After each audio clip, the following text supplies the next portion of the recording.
자, 오늘은 이제 무물이에요. 바뀌었죠? 읽어볼까요? 네, 해설자의 집. 오늘은 여기가 뭐가 됐냐? 해설자의 집에 있습니다.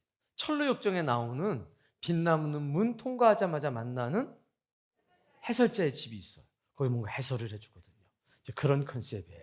질문을 이제 받아보도록 하겠습니다. 근데 여기 이제 직문즉답 기본 컨셉인데요. 혹시 질문이 안 나올 수도 있잖아요. 그래서 미리 질문을 좀 받았어요.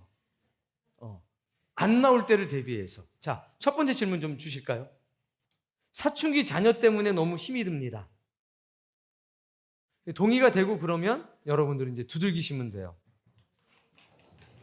그리고 동의 이렇게 얘기하시면 돼요. 자녀와 소통이 어렵고 부모에 대한 감사함이 없는 아이와의 관계를 어떻게 해야 될까요? 이게 질문이에요. 이게 이제 항상 제가 얘기하지만 질문이 정확해야 돼요. 누가 하신 질문, 이게 공개 가능한 질문인가요? 공개 불가능한 질문인가요?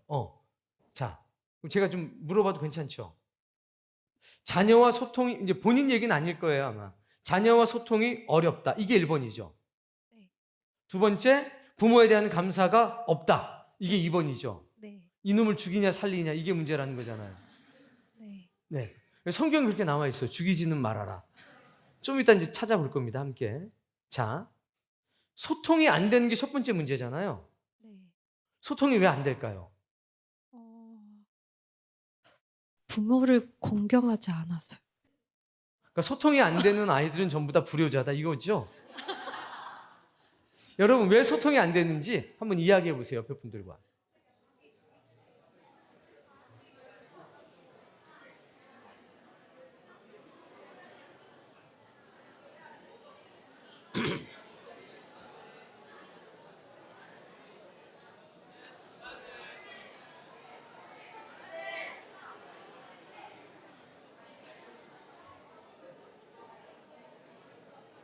네. 잘하셨어요. 다들 박사님들만 오셨는지 이 소통이라는 건 이제 두 가지 측면에서 생각을 해봐야 돼요. 첫 번째, 소통이 뭔지를 알아야 돼요. 소통이 뭐라고 생각하세요? 저한테 한번 다 함께 얘기해 보세요. 시작. 뭐 그거예요. 그건데 언어적으로 보면 소통할 때 소자가 엉글 소자예요. 성글다 할 때 참 성글다 할 때 소자예요. 성그는 게 뭔지 아는 사람. 물건을 띄엄띄엄띄엄 놓은 상태예요. 아우, 쟤하고 나는 성글 사이야 그러면 좀 서먹서먹하다는 사이예요. 그러니까 소통이라고 하는 것은 성글성글한 데서 뭐가 통하는 거예요. 이해하기 쉽게 말하면 가을에 벼가 있죠. 막 비 막 왔어. 아니면 바람 많이 불었어. 그럼 어떻게 돼요? 쓰러지죠. 어떻게 해야 될까요? 이렇게 세울 때 꽉 묶으면 안 돼요. 성글성글 묶어야 돼요. 왜? 그래야 바람이 통해요. 그래서 살 수 있는 거예요. 그러니까 소통은 꽉 이렇게 막혀 있으면 당연히 잘 되질 않겠죠. 어떤 사이가 되냐? 성글성글 간격이 있어야 됩니다. 간격이 있어야 된다는 얘기는 뭘까요? 여유가 있어야 된다는 거예요. 연애를 하는데 손 딱 잡고서 안 놔줘. 계속 같이 다녀. 그럼 이걸 뭐라고 그래요? 뭐 스토킹, 정신없는 놈, 기타 등등. 그러니까 부부 사이에도 뭐가 있어야 되냐? 간격이 좀 있어야 돼요. 24시간 그냥 손 붙들고 돌아다니면 얼마 못 가요. 왜? 보여주기 싫은 무언가도 있거든요. 사랑하기 때문에 더 보여주기 싫은 것도 있잖아요. 그래서 간격이 있어야 돼요. 그러니까 소통을 하려면 뭐가 있어야 돼요? 간격. 그 간격은 무관심이 아니라 여유. 너와 나 사이에 뭐가 있어야 돼요? 즉 객관적으로 볼 수 있어야 되는 거예요. 자, 다음에. 그러면 이 아이는 자기 부모님하고 소통이 된다고 생각할까요? 안 된다고 생각할까요? 안 된다고 생각해요. 부모님은요? 안 된다고 그럼 생각해요. 누가 더 답답할까요? 부모님. 전부 다 자기가 더 답답하다고 생각을 해요. 그러니까 소통이 어려운 건 가만히 생각해 보세요. 시어머니랑 소통 잘 돼요? 어우, 이상한 현상이에요. 남편하고는요. 아, 안 돼요? 남편을 낳은 어머니하고는 잘 되는데 그 남편하고는 정작 안 된다. 다른 사람하고 소통이 잘 되나요? 잘 안 돼요. 사람은 원래 타인하고 소통이 잘 안 되는 존재예요. 인정해야 돼요. 소통이 잘 되면 그건 굉장히 특별한 관계입니다. 예외적인 관계예요. 너랑 나랑 소통이 잘 안 돼. 이야기는 정상이다. 이게 문제가 아니라 정상이다. 집사님 얼굴 굉장히 선하게 생기셨잖아요. 백 집사, 저기 이 집사하고 통해 잘? 누군지는 알아요? 저분 아셔요? 아이, 내 잘못 골랐네. 원래 우리는 잘 안 통해요. 잘 통한다면 특별한 관계예요. 예외적인 상황이에요. 그러니까 인정을 해야 돼요. 아, 나는 내 아들과 딸하고 소통이 잘 안 된다. 이건 정상이다, 비정상이다. 자, 자녀들하고 소통이 잘 되는 사람 손 들어봐요. 여보, 다 정상이에요. 잘 되면 그게 비정상은 아니고 특별한 거예요. 손든 사람이 아무도 없었어요, 본인 말고. 자, 엄마 아빠랑 소통이 잘 되는 사람 손 들어봐요. 내리세요. 이제 검사를 해보면 알아요. 굉장히 특별한 경우예요. 감사해야 될 일이겠죠. 기본적으로 이걸 대할 때 소통이 안 되는 것은 당연하다라는 관점에서 대해야 돼요. 동의되실까요? 이 자식은 문제가 있어 이렇게 보는 게 아니라 이해하고 나는 정상이다. 정상이지만 어떤 상태가 되고 싶으냐면 특별한 관계가 되고 싶은 거예요. 그게 소통의 기본 원칙이에요. 이게 인정이 돼야 돼요, 먼저. 여러분, 이게 동의가 되십니까? 자, 두 번째는 감사에 관한 이야기예요. 자, 부모에 대한 감사가 없어가지고 화가 나는 건가요? 그냥 뭐 특별한 상황에서 맛있는 걸 사주고 막 너 비율을 맞춰줬어 이랬는데도 나중에 결과적으로는 엄마 때문에 내가 기분이 나빠졌잖아. 막 이렇게. 그래서 화가 나는 거예요? 그래서 엄마가 화가 나. 그렇죠, 화가 나죠. 네. 결론은 화가 나는 거예요. 감사를 안 해도 화가 안 나면 문제가 없는 거죠. 내가 지금 화가 나잖아요, 감사를 안 하니까. 감사를 안 하는 게 문제 같아요? 화가 나는 게 문제 같아요? 화가 나는 게 문제예요. 아니, 그런 거 같지 않아요? 아내한테 혹시 감사하나요? 화는 내시나요, 혹시? 감사 안 하는 걸로 문제가 돼요, 안 돼요? 화내는 건요? 그거 봐, 문제가 크대잖아요. 감사 안 하는 건 사실 별 큰 문제가 아니에요. 내가 화가 나는 게 문제죠. 동의가 돼요? 정리를 좀 하셔야 돼요. 소통이 안 돼서 어려워요. 답답해 죽겠어요. 정상이다. 두 번째, 부모에 대한 감사가 없어서 화가 나는 거예요, 내가. 감사가 없는 게 문제가 아니라 내가 화가 나는 게 문제예요.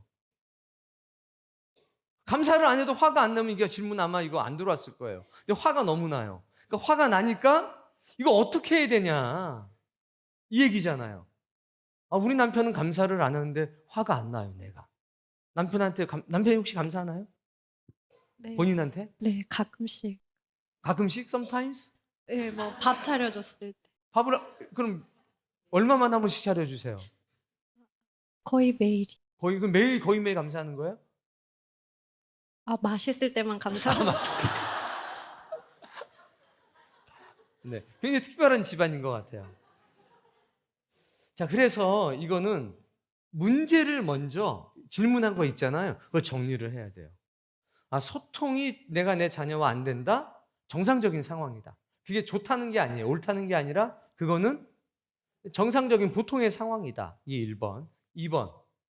이 아이가 부모님에 대한 감사가 없는 게 문제가 아니라 내가 화가 나는 게 문제다. 자, 아이들이 뭐 시험을 봐왔는데 30점을 맞아 왔어요. 그럼 화가 나요, 안 나요? 누구는 화가 나고 누구는 화가 안 나요. 빵점을 맞아 와도 화가 안 나는 부모님들이 있어요. 내가 그런 종류다. 손 한번 들어보세요. 많이 들잖아요. 그럼 저 집애들은 성적 안 나오는 게 문제가 하나도 안 되는 거예요. 왜? 화가 안 나니까.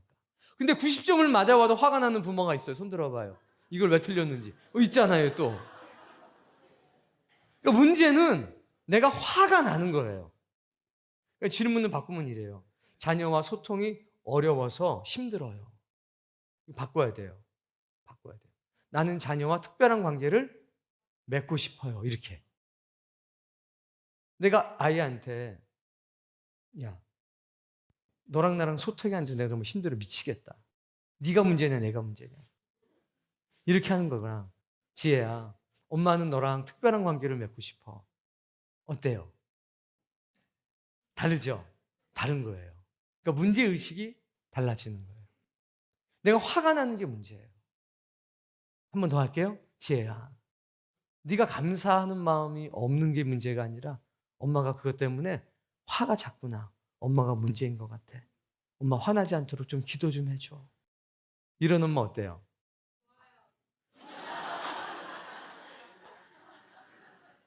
본인 얘기가 아닐 것 같으니까 하는 건데 여러분 어떻게 생각하세요?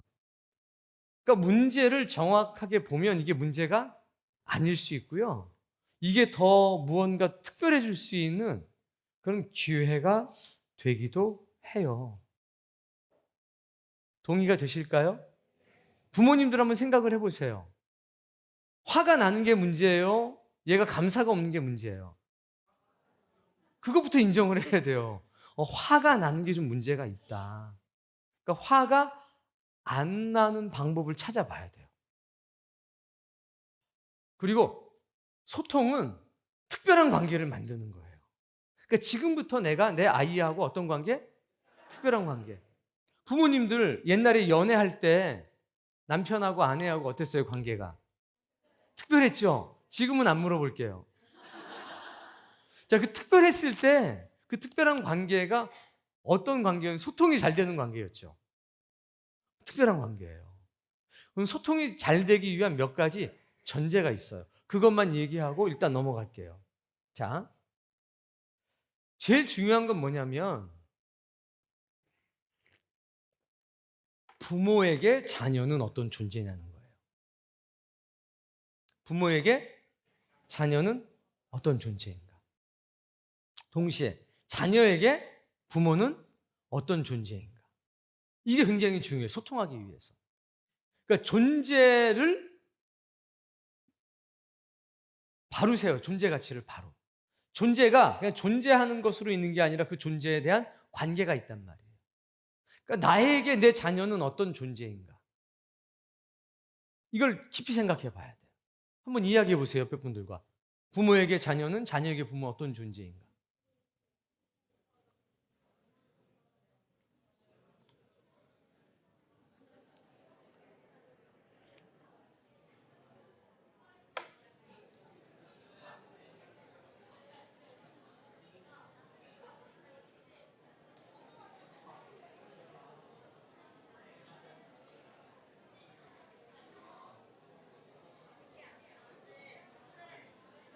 부모님 한번 저한테 대답해 보세요.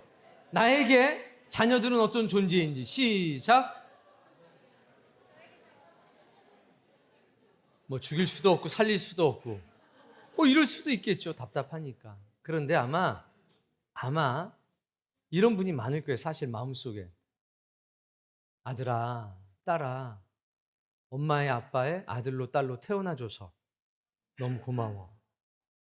라고 지금 한번 얘기해 보세요. 가까이 안 계시는구나. 그래도 한번 해주세요.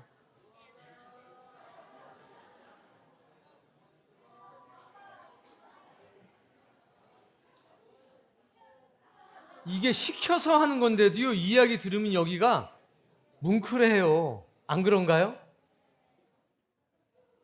내 자녀들한테 뭐 소통 이런 거 이야기 전에 내 아들로 내 딸로 태어나줘서 그리고 존재해줘서 너무 고마워. 이게 첫 번째. 그리고 자녀들도 부모님에게 어떤 존재인가를 꼭 전해줘야 돼요. 꼰대 좀 없었으면 좋겠다. 뭐 이럴 수도 있겠죠. 그런데 기본적으로 가만히 마음속엔 이런 게 있을 거예요. 아빠, 엄마, 존재해줘서 날 돌봐줘서 너무 고마워요. 아마 이런 마음이 있지 않을까요? 그렇지 않나요? 이게 시작이에요. 그러니까 어떠한 존재인지에 대한 이야기를 서로 해줘야 돼요. 그게 첫 번째예요. 두 번째, 내가, 부모가 내 아들, 딸에게 줄 수 있는 최고의 선물, 최고의 배려가 무엇인지 생각해 보셔야 돼요. 그리고 그걸 아이한테 얘기해 줘야 돼요. 아들, 딸, 내가 엄마로서 아빠로서 너한테 줄 수 있는 최고의 선물은 이거야 라고 이야기해 줘야 돼요. 똑같아요, 자녀들도. 부모님에게 엄마, 아빠, 내가 딸로서 아들로서 줄 수 있는 최고의 선물은 이거인 것 같아. 그러면요, 사실 거의 대부분의 문제가 해결되면서 정상적인 상황에서 특별한 관계를 맺은 사람이 될 수 있어요. 이 두 가지를 먼저 해보세요. 그 집에다가도 이 얘기를 꼭 해주세요. 혹시 왔을까요?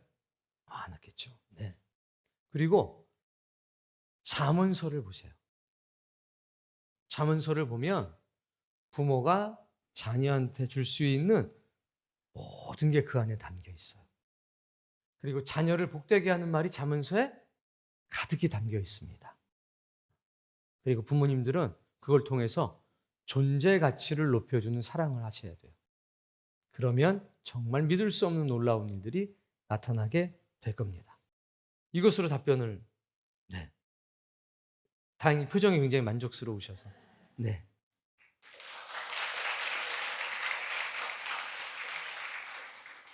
오늘 집에 못 갈지도 몰라, 이거 다 하려면. 자, 이 자녀를 체벌하고 싶습니다라는 게 있어요. 맞아야 할 필요가 있다고 생각합니다. 체벌을 해도 될까요? 어디까지 가능할까요? 이제 하긴 한다는 거예요. 이제 범위만 정해달라는 거죠. 저도 속 시원하게 얘기해 드릴게요. 자, 자녀를 체벌해야 됩니까? 말아야 합니까? 근데 재밌는 거예요. 맞아야 합니다. 이렇게 돼 있어요. 자, 결론은요, 이거예요. 법이 허용하는 그 한계치를 넘어가지 말라. 그걸 넘어가게 되면 체포된다. 어디까지 가능하냐? 법이 허용하는 데까지만 가능하다. 대답이 됐죠? 근데 이 대답을 듣기를 원한 건 아닐 테니까 이제 성경을 볼게요. 성경은 두 가지를 얘기를 해요. 때리라고 얘기해요. 때려라. 죽지 않게 때려라 이렇게 얘기해요. 몇 구절을 볼 거예요. 신약 성경 먼저 볼게요. 히브리서 12장 8절 말씀입니다. 읽어보세요. 징계는 다 받는 것이거늘 너에게 없으면 사생자요 친아들이 아니니라. 친아들이면 때리라는 거예요. 자, 힘이 나요, 안 나요? 부모님 힘이 나죠. 자, 자녀들은 어때요? 기분이 안 좋아요? 친아들, 친딸 아니에요? 성경이 그렇게 얘기하는 거예요. 또 있어, 이제 구약은 이거를 체계적으로 얘기해요. 잠언서 13장 24절. 진짜 매를 빨리 찾네요. 아끼는 자는 그의 자식을 미워함이라. 매를 아끼는 건 그의 자식을 미워하는 거다. 사랑하면 안 때리면 미워하는 거다. 어때요? 하나님의 말씀 진리 같죠? 여기서 그치지 않아요. 19장 18절 말씀. 내가 내 아들에게 희망이 있은즉. 자, 뭐가 있어요? 희망이 있어요. 내 아들 잘 이거 보세요. 그를 징계하되 때리라 이거예요. 그를 징계하되 때려라 이거예요. 두지 말지니라. 죽일 마음으로 때리면 안 된다는 거예요. 이게 무슨 얘기냐면 화가 나서 때리면 안 된다는 거예요. 분노해서 때리면 안 된다는 거예요. 희망을 가지고 때리라는 거예요. 내가 이 아이를 징계를 하면 이 아이가 잘 될 거야. 이런 기쁜 마음으로 하라는 거죠. 근데 보통 어떻게 돼요? 이성을 잃어버리죠. 화가 나죠. 우리 엄마가 나 죽이려고 그랬어. 죽일 마음 두지 말라 이야기는 화가 너를 삼키지 않게 하라는 것과 똑같아요. 잠언서 23장 13절. 아이를 훈계하지 아니하려고 하지 말라. 훈계하라는 거예요. 심지어는 채찍으로 그를 때릴지라도 그가 죽지 아니하리라. 뭐로 때리래요? 야, 채찍으로 때려도 안 죽어. 걱정하지 마로 이거예요. 와, 구약 좋아요, 안 좋아요?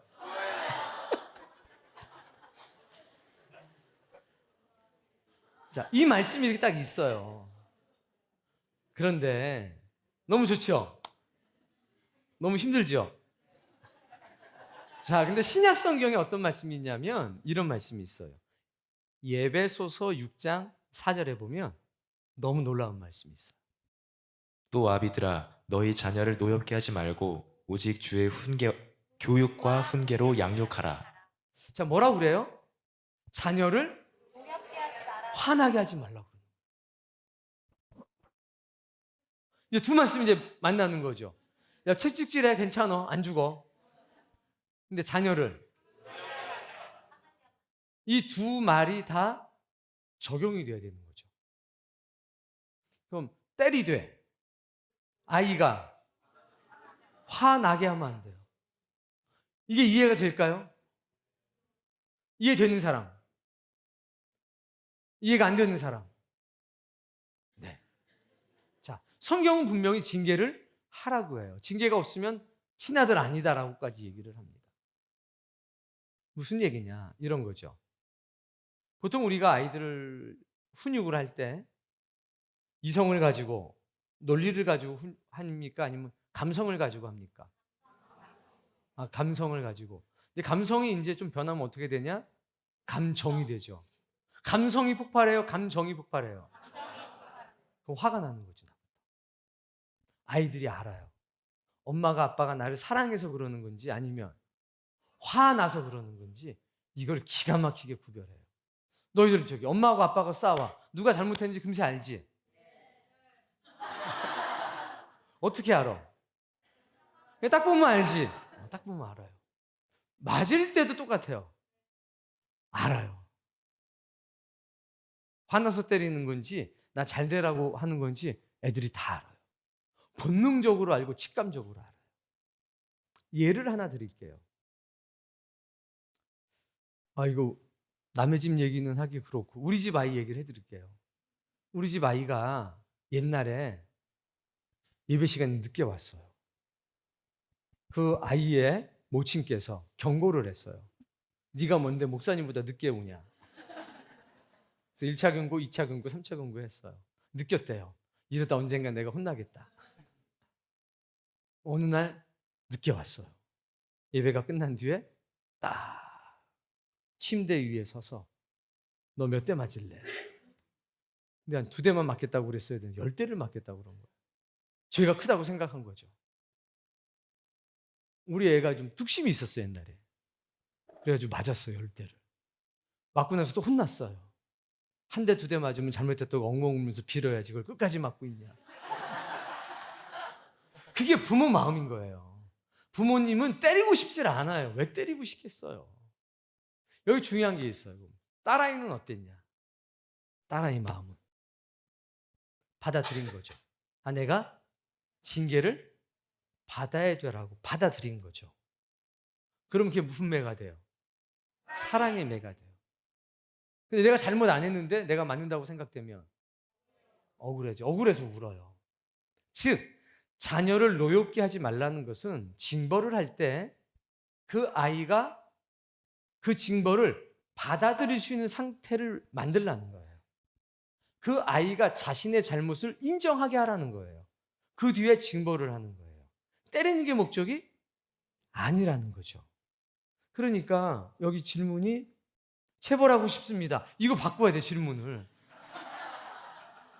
아니, 뭐 애가 노예야? 얘는 때려야 말을 들어요. 그럼 넌 노예 상인이니?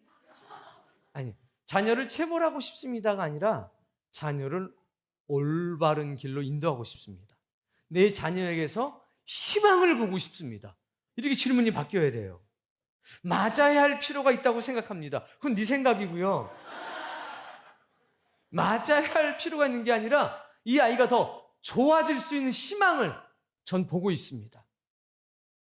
체벌을 해도 될까요? 이게 아니라 이 아이를 올바른 길로 이끌어갈 수 있을까요?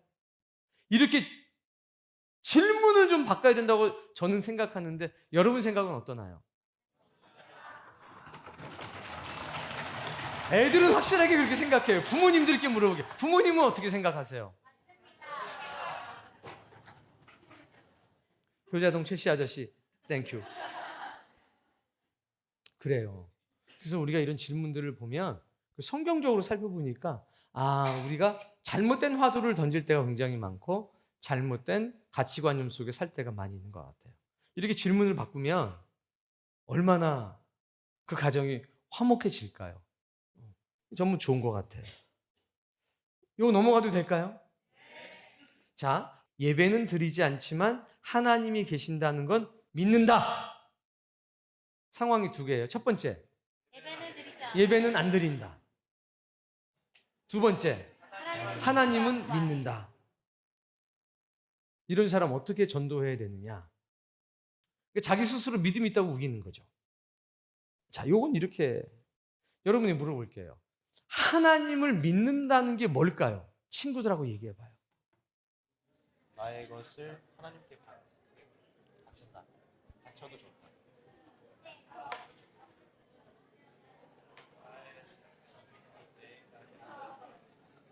나의 것을 희생해도 좋다. 그게 높다는 거죠.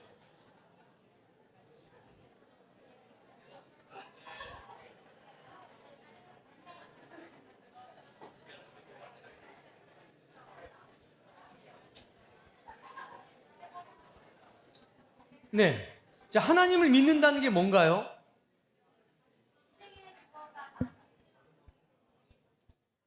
하나님이라는 존재가 있어. 이거 인정하는 거. 이건가요? 그럼 하나님을 믿는다는 건 뭔가요? 누가 얘기해 봐요. 네. 하나님의 뜻대로 살아가는 게 하나님 믿는 거다. 좋아요. 또 다른 분이요. 나를 희생시키는 거죠? 좋아요. 역시 신학생이에요. 네. 또 다른 분이요. 네. 하나님과 이렇게 서로 주고받은 사랑을 주고받는 기브 앤 테이크? 이분이 생각하는 믿는다는 건 뭘까요? 하나님 있어. 하나님 있겠지 뭐. 이런 게 굉장히 큰 것 같아요. 근데 이게 믿는다는 개념이 나 그 존재를 알아. 이거는 좀 달라요. 하나님은 존재해. 이거는 믿음이 아니에요. 믿음은 뭐냐면 한마디로 말하면 관계예요. 뭐요?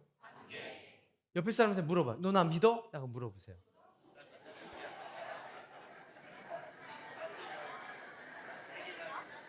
자, 근데 아무도 없어요. 자, 아무도 없는데 한번 허공에다 한번 물어보세요. 나 믿냐고. 그게 넉나간 놈이죠. 그러니까 믿음은 관계예요. 혼자서는 성립이 안 돼요. 그러니까 믿음은 대상과의 관계인 거예요. 그게 믿음이에요. 아내가 있어야, 남편이 있어야 남편과 아내 사이에 믿음이라는 게 성립되겠죠. 아내나 남편이 한쪽이 없으면요. 성립이 안 되는 거예요. 그러니까 믿음은 존재에 관한 것이 아니라 존재하는 무엇에 대한 관계인 거예요. 나는 1번 예배는 안 드려. 난 2번 하나님은 믿어.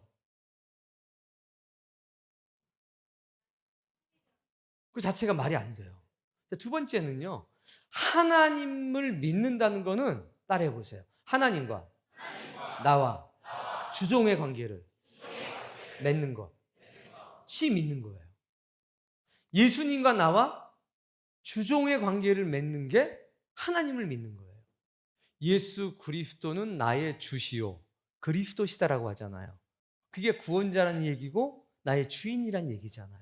그러니까 하나님을 믿는다는 것은 하나님은 주인이시고 나는 종이라고 인정하는 거예요. 그게 하나님과의 관계 속에서 만들어진 믿음의 실체예요. 맞나요? 자, 그러면 하나님이 주인이고 내가 종이면 그 관계 속에서 어떤 일이 있을까요? 하나님의 명령이 있어요. 뭐가 있다고요? 하나님의 명령. 교회를 누가 만드셨어요? 예배를 누가 만드셨어요? 그럼 내가 하나님을 믿으면 하나님과 나의 주종의 관계라는 것을 인정해야 되죠. 그리고 주종의 관계 속에서 하나님이 하신 모든 말씀과 명령들을 지켜야 하겠죠. 모든 걸 지켜요? 내가 지키고 싶은 것만 지켜요? 모든 걸 지켜야 합니다. 왜요? 종이니까. 난 종이니까. 내가 뭐니까요? 종이니까. 그게 하나님을 믿는 거예요. 그러니까 이분이 난 예배 드리지 않나. 난 하나님은 믿어. 나 신경 쓰지 않아도 되겠어. 라고 하는 것은 믿음에 관한 의미가 잘 전달이 안 된 거예요. 그 사람한테는. 하나님께 대한 믿음이란 정확히 뭘까요? 한마디로 말하면 친구. 하나님은 주인이시고 나는 종. 주종의 관계가 성립된 것을 인정하는 게 뭐라고요? 그게 하나님께 대한 믿음이에요. 됐습니까? 네. 그리고 친구를 잘 전도할 수 있는 방법? 친척들이 모두 교회를 다니다가 요즘은 교회를 나가지 않아요. 어떻게 하죠? 열심히 기도하고 있는데. 친구를 잘 전도할 수 있는 방법부터 얘기해 줄게요. 친구를 왜 전도하려고 그래요? 본인이 친구를 전도해야 되겠다. 그 친구는 어떤 애예요? 여러 애들이요. 그 중에 한 케이스. 교회를 걔가 뭐 하나님을 전혀 안 믿는 애 아니면 교회 다니다가 쉬는 애예요.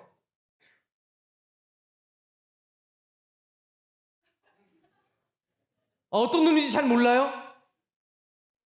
질 안 좋은 애들. 질 안 좋은 애들. 이 중에 있으면 좀 골라봐요. 아, 여긴 없어요? 네. 그럼 질 안 좋은 걔네들을 왜 전도하려고 그래요? 목적, 이유.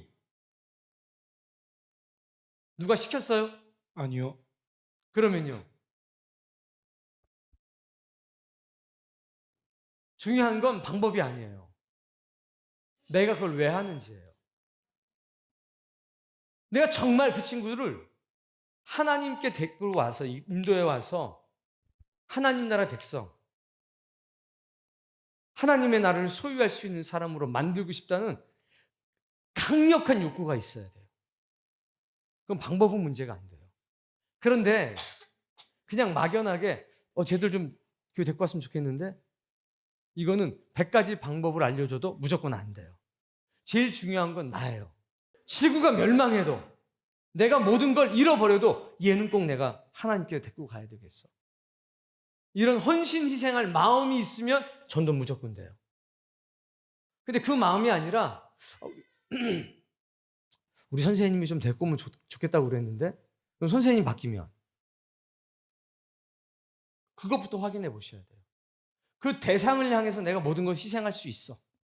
그 마음을 가지면 전도는 무조건 돼요. 그러니까 전도할 수 있는 방법은 뭐가 있을까요? 네 문제다. 그 사람 문제가 아니고 방법의 문제가 아니고 너 자신의 문제다. 넌 저 사람을 위해서 완벽하게 희생하고 헌신할 수 있나?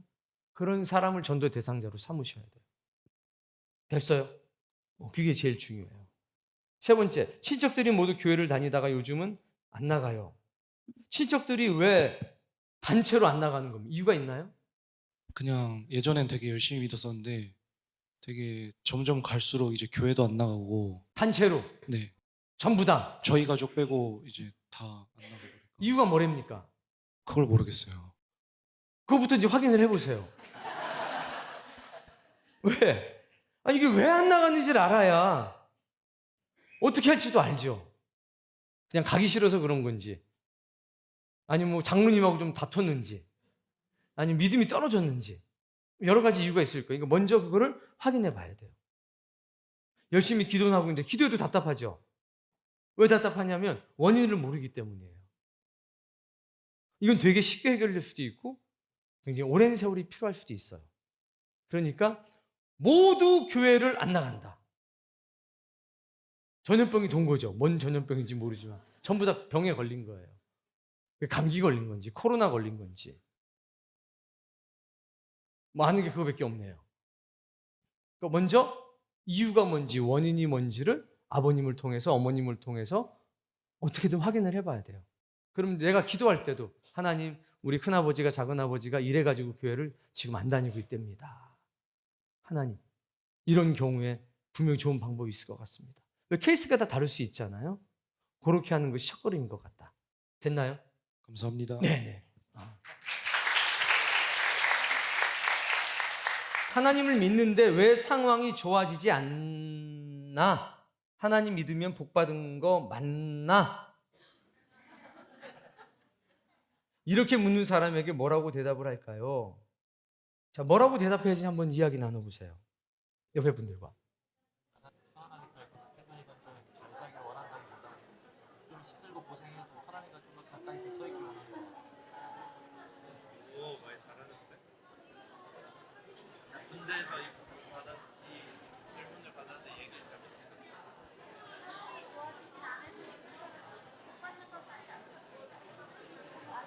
오히려 복일 수도 있어요. 힘들어야 하나님 구해요. 멧돼지가 부르면 하나님 필요 없습니다.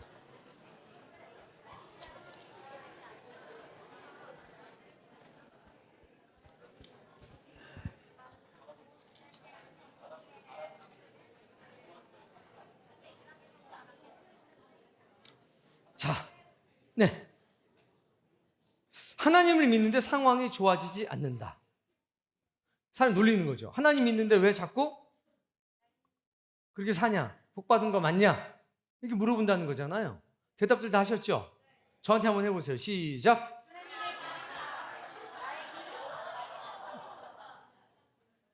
하나 확 들어왔어요. 주는 사람 마음이다.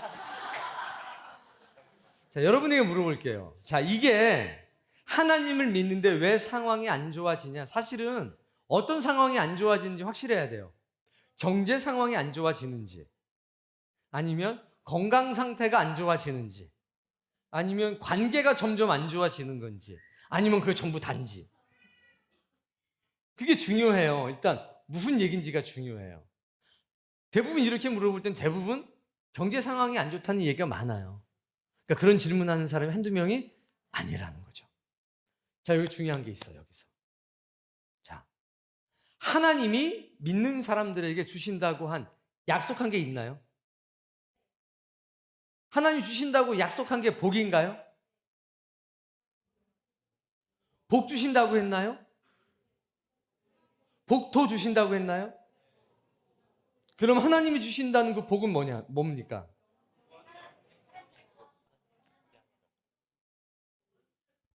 원수를 갚아줘요. 주여 원수를 갚아주세요. 저 복 받은 걸 그거로 확인받고 싶어요.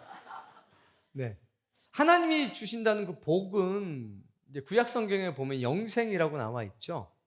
근데 기본적으로 하나님이 약속하신 것이 뭔지를 좀 찾아봐야 돼요. 하나님 무언가 A라고 하는 걸 약속했는데 그걸 안 해주셨어. 그럼 원망해도 돼요. 실컷 원망하세요. 근데 하나님이 약속하신 게 B인데 내가 A를 안 주신다고 약속 안 지킨다고 뭐라 그러면 돼요? 안 돼요? 안 되죠. 하나님이 약속해 주신 게 경제 상황을 좋게 해주겠다 이렇게 약속했나, 건강해 주시겠다고 약속을 했나, 이걸 확인해 봐야 돼요. 본질적인 약속. 마태복음 20장 말씀해 보면 좀 긴 스토리예요. 긴 스토리인데 제가 띄엄띄엄 볼게요. 중요한 것들 띄엄띄엄 뽑아서 먼저 20장 1절 말씀해 보면 이렇게 돼 있어요. 천국은 마치 품꾼을 얻어 포도원에 들여보내려고 이른 아침에 나간 집주인과 같으니. 네, 이 비유의 말씀으로 이야기한 거예요. 포도원에 주인이 있었어요. 그런데 2절 읽어보니까 그가 하루 한 데나리온씩 품꾼들과 약속하여 포도원에 들여보내고. 한 데나리온씩 약속했어요. 뭐 지금 20만 원 줄게 해가지고 다 불렀단 말이에요. 6시에 나가고 3절 말씀해 보니까 9시에, 그리고 5절에 보니까 6시, 그러니까 12시, 그리고 9시니까 3시. 그러니까 새벽 6시, 9시, 12시, 오후 3시 똑같이 얼마 주겠다고 그랬냐면 한 데나리온씩 주겠다고 그랬어요. 근데 6절에 보니까 읽어보세요. 제 11시에도 나가보니. 11시니까 우리나라 시간으로 하면 더하기 6을 해야 돼요. 몇 시예요? 11 더하기 7. 잘 계산해. 여기 또 7시 그럼 골치 아파요. 자, 11에 6을 더하면 17이죠. 그러니까 오후 5시예요. 오후 5시에 딱 가가지고 뭐라고 그랬냐면 한 데나리온 줄게. 그래서 일을 시켰어요. 이제 일이 끝났어요. 일이 언제 끝나냐? 5시 반 정도면 끝나요. 30분 일하고 품삯을 다 받은 거예요. 자, 9절 말씀. 제 11시에 온 자들이 와서 한 데나리온씩을 받거늘 10절. 먼저 온 자들이 와서 더 받을 줄 알았더니 그들도 한 데나리온씩 받은지라. 원래는 이스라엘 품삯은 3시간 단위로 결산을 해줘요. 원래는. 그래서 6시에 한 데나리온이면 9시에는요. 2데나리온이 아니지. 깎아야지 그때부터는. 3시간 단위로 계산을 하니까. 이해가 돼요? 근데 깎지를 않은 거예요, 주인이. 왜? 한 데나리온씩 약속해서. 11절, 받은 후 집주인을 원망하여 이르되 12절, 나중 온 이 사람들은 1시간밖에 일하지 아니하였거늘 그들을 종일 수고하며 더위를 견딘 우리와 같게 하였나이다. 얘들 1시간밖에 일하지 않았는데 우리랑 똑같이 받게 하는 것은 불공평해요 라고 얘기하는 거예요. 13절에 주인이 대답합니다. 읽어보세요. 주인이 그 중에 한 사람에게 대답하여 이르되 친구여 내가 내게 잘못한 것이 없노라. 내가 나와 한 데나리온의 약속을 하지 아니하였느냐. 뭘 약속했어요? 한 데나리온. 즉 하나님은 30년 믿은 사람이나 1년 믿은 사람이나 우리에게 뭘 주셔요? 천국을 주셔요. 뭘 주셔요? 이게 약속이에요. 하나님의 뭐? 약속. 뭘 주시겠다? 천국을 주시겠다. 이게 하나님의 뭐라고요? 약속이에요.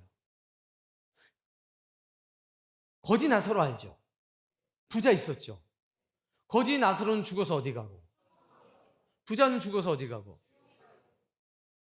그럼 부자로 살다 지옥 갈래? 거지로 살다 천국 갈래? 그러면 뭘 선택해요?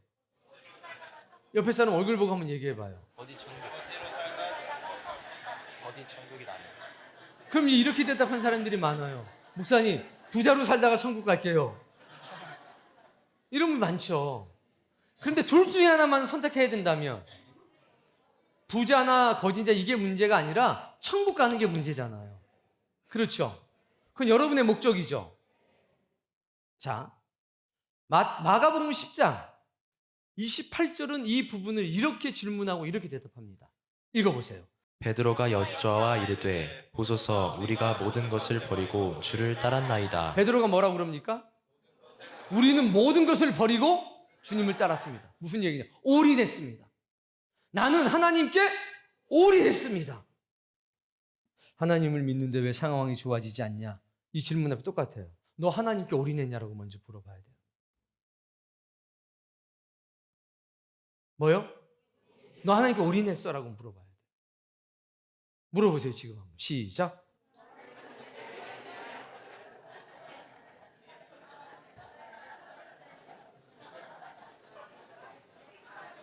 너 하나님께 올인했어? 베드로는 뭐라고 그러냐면 우리는 하나님께 올인했습니다. 전부 다 드렸습니다. 적어도 이 정도는 돼야 우리가 질문할 수 있는 거예요. 나 다 드렸습니다. 아, 멋지잖아요. 지금 얼굴 빨개지신 분들, 들들인 사람들 말이 많아요. 원래 올인한 사람보다 안 올인한 사람이 많이 많은 거죠. 그러나 우리는 이것을 조금 더 깊이 있게 봐야 돼요. 올인해라. 글쎄요. 이게 강제로 할 수 있는 게 아니거든요. 근데 그걸 물어본다는 거예요. 누군가는. 자, 29절. 예수께서 이르시되 내가 진실로 너희에게 이르노니 나와 복음을 위하여 집이나 형제나 자매나 어머니나 아버지나 자식이나 전토를 벌인 자는 뭐 한 사람은? 올인한 사람. 하나님은 우리한테 올인하셨어요. 그러니까 그 하나님이 물어보는 거예요. 제가 물어보는 게 아니라. 나는 너에게 올인했는데 너는 나한테 올인했니? 라고 물어보는 거예요. 난 나사로에게 올인했어. 난 부자한테도 올인했어. 근데 부자는 올인 안 했어. 나사로는 올인했어. 그러니까 우리가 거지냐 부자냐 이게 중요한 게 아니라 내가 하나님께 올인, 전부를 다 맡긴 사람이냐 아니냐가 더 중요한 것 같아요. 동의하십니까? 그게 중요한 거예요. 그게 30절.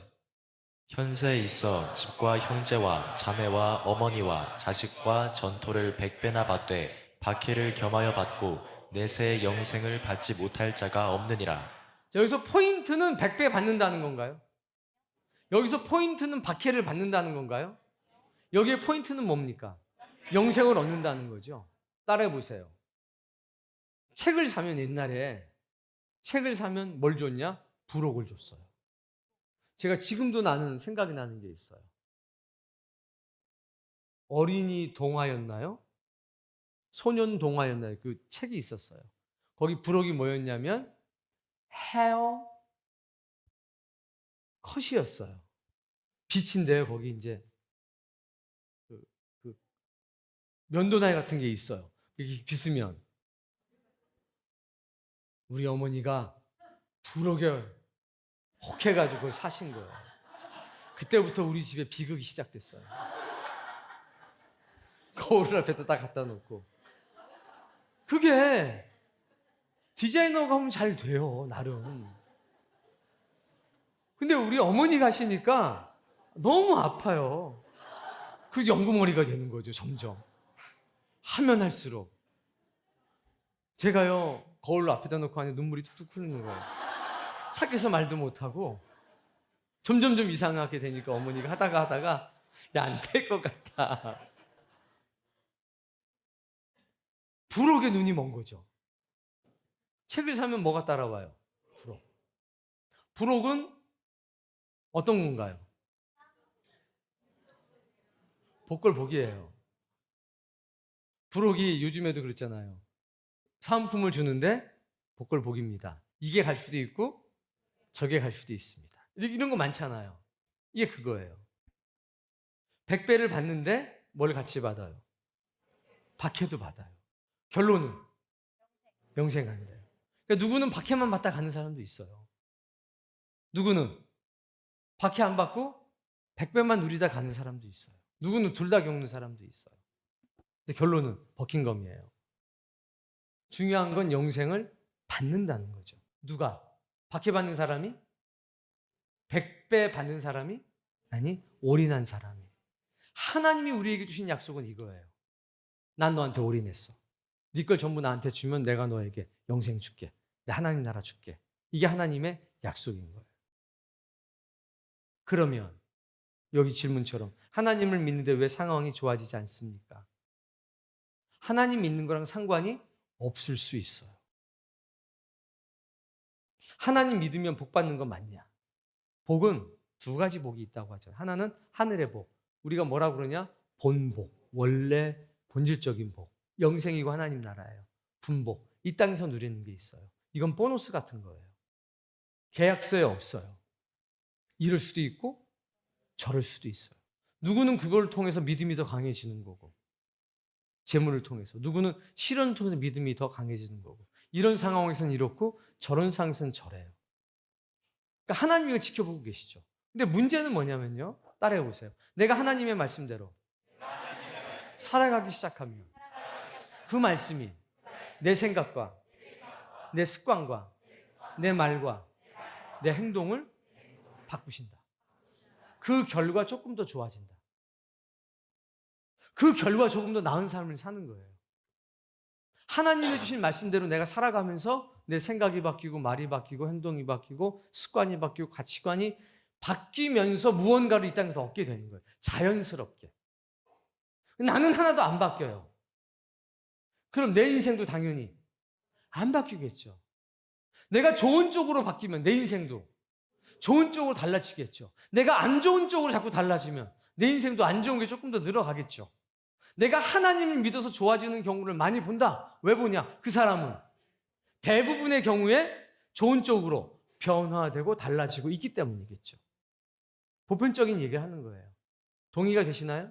내가 교회를 나와도 자꾸 안 좋은 쪽으로 달라지고 변화되면 조금 더 어렵고 힘든 일이 많아지겠죠. 일반적인 경우예요. 그냥 이렇게 묻는 사람에게 뭐라고 대답해야 할까요? 할 때 첫 번째, 하나님께서 우리에게 해주신 약속, 주시겠다고 하신 게 뭔지를 분명하게 이야기를 해줘야 돼요. 하나님께서 우리에게 약속해 주신 것은 이거다. 동의되십니까? 그 다음에는 이 세상에서 누리게 되는 것은 운이라는 건 아니에요. 이런 게 올 수도 있고 저런 게 올 수도 있어요. 그런데 그걸 통해서 하나님의 말씀을 통해서 가르침을 통해서 내 인생이 바뀌면 내 말과 생각과 행동이 바뀌면 그거에 따른 결과는 반드시 따라온다 라는 이야기를 해줄 수밖에 없을 것 같습니다. 누구는 기도해서 이렇게 됐다는데 왜 나는 안 되나요? 우리가 한번 물어보는 거죠. 올인했어? 올인했어? 완전히 하나님께 맡겼어? 이 질문이 굉장히 중요한 것 같습니다. 초태생 하고 싶습니다. 한 달 월급 다 드리면 생활이 안 돼요. 유유. 정말 그대로 드리고 싶습니다. 좋은 방법. 혹 하나님께서 무엇을 원하실까요? 자, 초태생 하고 싶잖아요. 저는 이렇게 했어요. 초태생이라는 게 처음 거를 다 드리는 거잖아요. 그래서 저는 어떻게 했냐면 매달 모았어요. 몇 달을 모아요? 12달을 모아가지고 12달을 어떻게 모아요? 12분의 1씩 모으는 거죠. 그래서 1년 뒤에 이제 일을 드리는 거죠. 온전한 것을. 저는 그렇게 했어요. 그러니까 이거는 뭐 하고 싶으면 그것도 좋은 방법일 것 같아요. 모아서. 어떻게든지 하고 싶으면 길이 있겠죠. 타자마자 갖고 와라. 하나님 이렇게 말씀하신 적 없어요. 이거는 구약의 시대는 정해놓으셨어요. 이제 신약의 시대는 우리에게 맡겨두셨어요. 딱 하나 빼놓고 11조. 11조 하나님 딱 정하셨고 나머지는 너가 하고 싶은 대로 하라예요. 하나님 원칙만 정하셨으니까 저 같으면 초태생 하고 싶으면 한 번에 하기가 힘들면 모아서 12달. 12달도 안 될 것 같으면 24달. 나 그것도 안 될 것 같으면 36개월. 그것도 한 60개월이라도 하고 싶으면 한 번에 못하게 모아서라도 하는 것도 좋은 방법이 되겠죠. 네. 부부가 함께 신앙생활을 하면서 갭이 생기는데 남편이 상처를 받는 것 같아요. 어떻게 하면 지혜롭게 권면할 수 있을까요? 공감이 되면 손 들어보세요. 괜찮아요. 번쩍 드세요. 공감 전혀 안 되는 사람 손 들어보세요. 나머지는 뭐예요? 자, 이것부터 물어볼게요. 왜 상처를 받죠? 한번 얘기해봐요. 왜 상처를 받는지 얘기 한번 해보세요.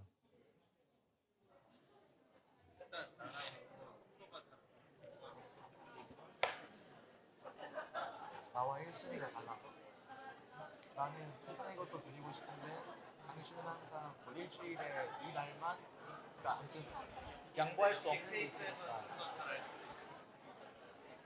그 약간 이거는요. 양보할 수 없는 마음이 있으니까 그걸 보고 저는 타협 불가능한 걸 좀 느끼고 지혜롭게 접근을 해야 돼요. 질문을 보세요.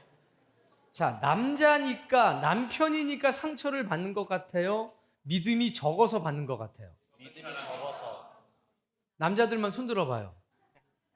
남자들 다 지금 결혼한 남자들, 결혼 안 한 사람 말고. 자, 여러분은 아내한테 믿음이 작아서 상처받나요? 남편이니까 상처받나요?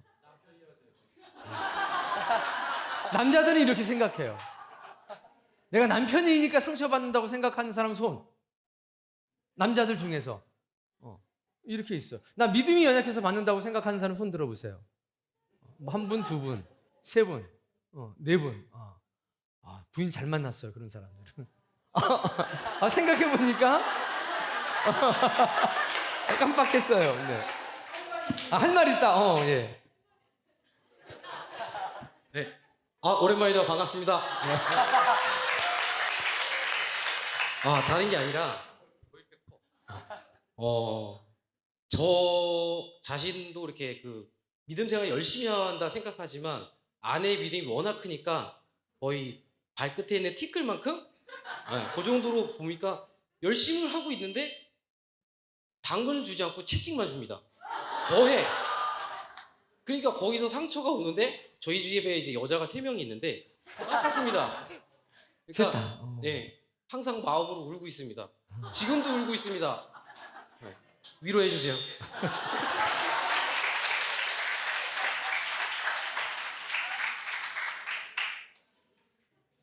답이 나왔어요.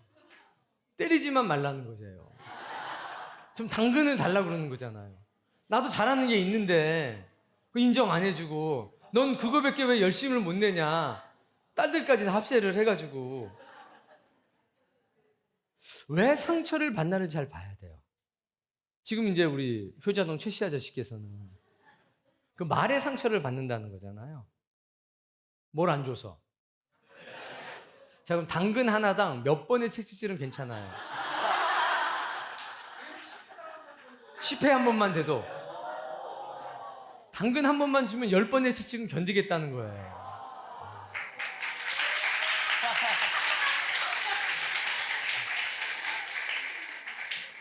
이게 중요한 게 무엇 때문인지가 정확해야 돼요. 말 때문에 그런 건지 아니면 교리 때문에 그런 건지 아니면 해야 할 일을 안 하니까 그러는 건지 아니면 하지 말아야 할 일을 하기 때문에 그러는 건지 이게 구별이 돼야 돼요. 동의돼요? 교리 때문인가? 아니면 해야 할 일을 안 해서 그러는 건가? 아니면 하지 말아야 될 행동을 골라가지고 하기 때문인가? 그 말 때문인가? 요게 정확해야 돼요. 왜? 그거에 따라서 조금 다르거든요. 자, 남편이 있고 아내가 있어요. 일반적으로 누가 더 상처 많이 받아요?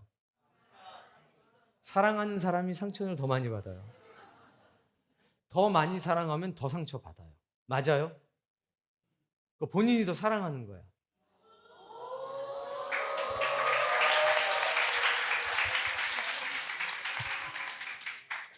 사랑하는 사람이 더 상처받습니다. 왜? 그 상처를 또 견딜 수 있거든요. 덜 사랑하면 상처도 덜 받아요. 믿음이 좋은 사람이 있고 믿음이 약한 사람이 있어요. 누가 더 상처받을까요? 믿음이 좋은 사람. 공부 잘하는 사람과 공부 못하는 사람.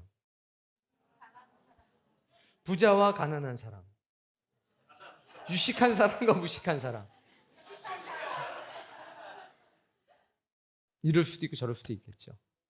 근데 부부지간의 이야기는요, 믿음에 관계되는 이야기보다는요, 그 말에 관계되는 이야기가 훨씬 더 많고, 여자도 상처를 많이 받지만 남자도 상처를 많이 받습니다. 이거는요, 한쪽은 이야기를 하고 한쪽은 얘기를 하지 않아서예요. 상처는 똑같이 받아요. 근데 한쪽은 좀 표현을 하고 한쪽은 표현하지 않아서 그렇지, 믿음이 있는 아내, 믿음이 좀 연약한 남편, 둘 다 상처받습니다. 사람은 원래 상처를 주고 받는 관계예요. 항상. 누구한테 상처를 제일 많이 받아요? 그렇죠? 누구한테 제일 많이 받아요?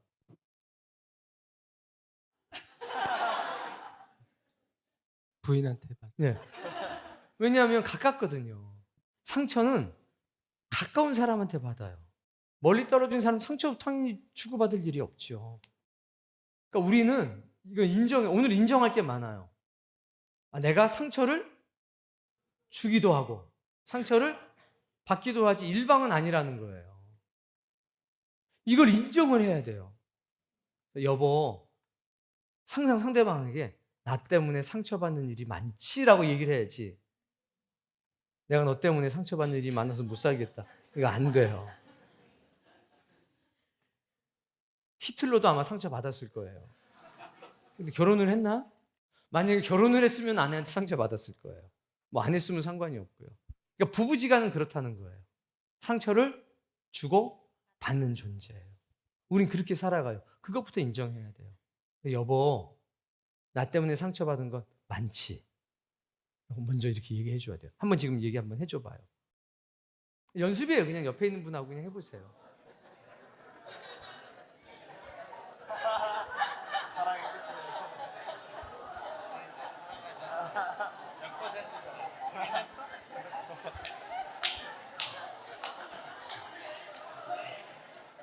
내가 주는 건 상처가 아니라 교훈이야. 이렇게 말하는 순간 끝장나는 거예요.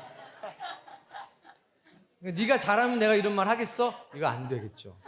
그러니까 우리가 기본적으로 내가 당신에게 상처를 알게 모르게 많이 준 것 같아. 정말 미안해. 라고 얘기를 해야 돼요. 그걸 인정해야 돼요, 서로가. 일방적인 관계는 아니다.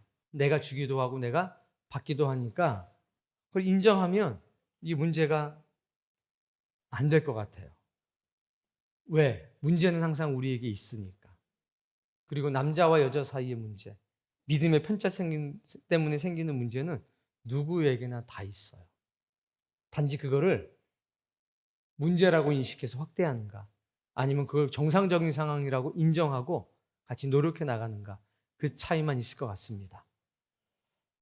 선포하고 싶은데 용기가 안 나요. 어떻게 해야 하죠? 자, 선포해야 되는데 용기가 안 나요. 그럼 기도해야 되는데 4가지의 기도가 있습니다. 첫 번째, 중재 기도하면 영혼의 부요함이 생겨요. 두 번째, 목적 기도하면 담담이 생겨요. 선포하고 싶은데 용기가 안 나요. 어떻게 해야 돼요? 목적 기도하면 돼요. 목적 기도를 하면 선포할 수 있는 용기가 생기게 돼 있습니다. 이번 주간에, 지난 주간에 경험한 사람 손 들어보세요.